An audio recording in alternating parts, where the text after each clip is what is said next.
फिर दिन हुआ पुरानी रात का, करे सो शुक्र हम खुदा की जात का, खुदा की जात का, नया फिर दिन हुआ।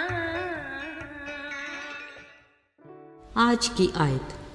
जैसे बाप ने मुझसे मोहब्बत रखी वैसे ही मैंने तुमसे मोहब्बत रखी, तुम मेरी मोहब्बत में कायम रहो।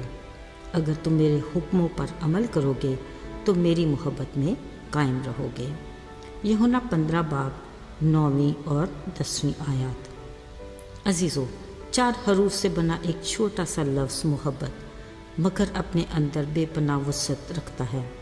मोहब्बत का जज्बा हर इंसान और हैवान में पाया जाता है और हर छोटे बड़े बल्कि बहुत ही छोटे को भी बखूबी इसका एहसास है। पर सवाल ये है कि मोहब्बत में खरापन कितने फ़ीसदी है। शायद इसका जवाब अल्फाज में देने की बजाय सब सिर्फ मुस्कुराने पर ही इक्तफ़ा करें।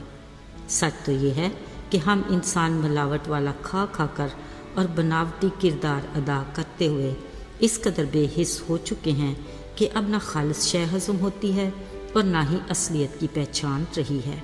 एक दिन सना के घर शीशे के फ्रेम में 2 गुलाब के फूल देखे।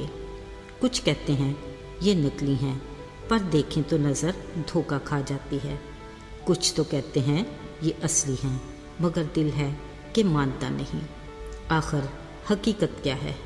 अजीज़ों, सोचती हूँ बस अब कुछ ऐसी ही रह गई है हम इंसानों में मोहब्बत की कहानी। अजीज़ों, कलाम मुक़द्दस में बेशुमार मर्तबा मोहब्बत का लफ्ज़ आया है। इस लफ्ज़ की खूबी ये है कि हमारे बच्चे जैसे ही बोलना शुरू करते हैं हर कोई चाहता है कि वो सबसे पहले बोलें खुदा मोहब्बत है। बिलाशुबा मोहब्बत की इब्तदा और इंतहा एक ही ज़ात है और वो है खुदा। खाली खुदा ने हमें मोहब्बत से दुनिया में भेजा और वो चाहता है कि जब हम यहाँ से जाएं भी तो उसी की मोहब्बत में जाएं। इसके लिए वो हमें अपनी मोहब्बत का यकीन दिलाता है। उसने कहा, जैसी बाप ने मुझसे मोहब्बत रखी वैसी ही मोहब्बत मैंने भी तुमसे की। शर्त यह है कि तुम मेरी मोहब्बत में कायम रहो। अब सोचना और ध्यान देना है कि हम उसकी मोहब्बत में कैसे कायम रह सकते हैं। कलाम मुक़द्दस में उसकी मोहब्बत में कायम रहने का असूल ये है कि हम उसके हुक्मों पर अमल करेंगे तो ही उसकी मोहब्बत में कायम रह सकते हैं। अज़ीज़ों, याद रहे कि यीशु मसीह ने हमें कभी भी कोई ऐसा काम करने के लिए नहीं कहा जो उसने खुद ना किया हो। उसने पहले खुद अपने बाप के हुक्मों पर अमल किया। खुदा बाप के हुक्म पर अपना जलाली तख्त छोड़ा, इंसानी जिस्म इख्तियार किया और बतौर बेटा अपनी जान का कुफारा देने के लिए हमारी दुनिया में आया। बाप के हुक्म से उसने हम गुनाहगारों को गुनाह की हलाकत से बचाने के लिए मौत बल्कि सलीबी मौत गवारा की, ताकि बनी नौ इंसान का बाप से मेल हो और बाप के नाम को जलाल मिले। अजीज़ों, इंसानी रूप में दुनिया में आना और अपने जवानी के अयाम में ज़िंदगी आसान काम नहीं था। आजमाइशें भी बहुत थीं, मगर क्योंकि वो एक कामिल इंसान था, वो अपने बाप के हुक्म और उसकी मोहब्बत को निगाह में रखते हुए अपने सलीबी मिशन के रास्ते पर बड़ी एहतियात से चलता रहा। अगर वो दुनिया की भीड़ में ऐशो इशरत और दीगर आजमाइशों में गुम हो जाते तो फिर अपने काम को किसी तौर भी पूरा ना कर पाते, क्योंकि इस बड़े काम को एक मुकर्रर वक्त पर पूरा होना ज़रूर था। लिहाजा वो ज़मीनी ज़िंदगी में तालीम देते, मौज़ात करते वक्त और अपने मखसूस वक्त में अपने सलीबी मकाम पर पहुँचे। यीशु अपने बाप से मोहब्बत करते थे, इसी ख्याल से एहसास भी किया और इज़्ज़त भी दी और यूं अपने बाप के साथ अपने रिश्ते को बखूबी निभाया। अजीज़ों, याद रहे कि यीशु का हम इंसानों से मोहब्बत का मयार एक ही है, अगरचे हम इंसानों की फितरत में मोहब्बत में काफ़ी तज़ाद पाया जाता है, क्योंकि झूठ बोलना हमारी मजबूरी बन जाता है, जिसकी वजह से हम मसीह के हुक्म और उसकी बेइंतहा मोहब्बत को दरगुजर करते हैं और उसके मुखालिफ जा खड़े होते हैं और इब्लीस को अपना बाप बना लेते हैं। मगर उसकी मोहब्बत अपनी जगह बेलौस और बेगर्ज है। वो फिर भी हमें मुआफ़ करता है, وہ چاہتا ہے کہ ہم اس کے حکموں پر عمل کریں اور اس کی محبت میں قائم رہیں۔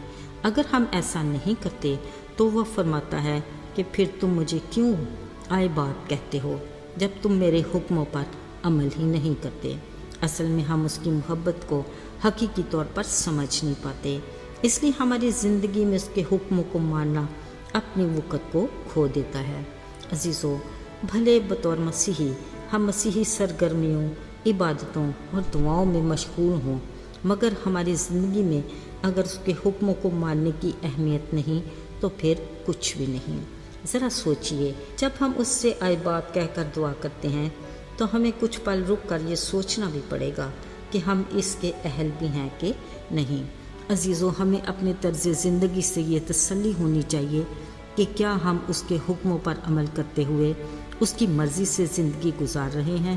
پر اگر جیسے ہم اسے آئے باپ کہہ کر پکار رہے ہیں وہ ہمیں کہہ دے کہ میں تمہیں نہیں جانتا، تو یقیناً یہ ہماری زندگی کی وہ منزل ہوگی جہاں سے واپسی کا کوئی راستہ نہ ہوگا اور نہ ہی وقت۔ آئیے وقت سے پہلے ہی یہ فیصلہ کر لیں کہ ہمیں اپنی زندگی میں اس کے حکموں پر عمل کر کے اس کی محبت میں قائم رہنا ہے، کیونکہ اس نے کہا جیسی میں نے تم سے محبت رکھی تم بھی ایک دوسرے سے محبت رکھو، جب ہی لوگ جانیں گے کہ تم میرے شاگرد ہو۔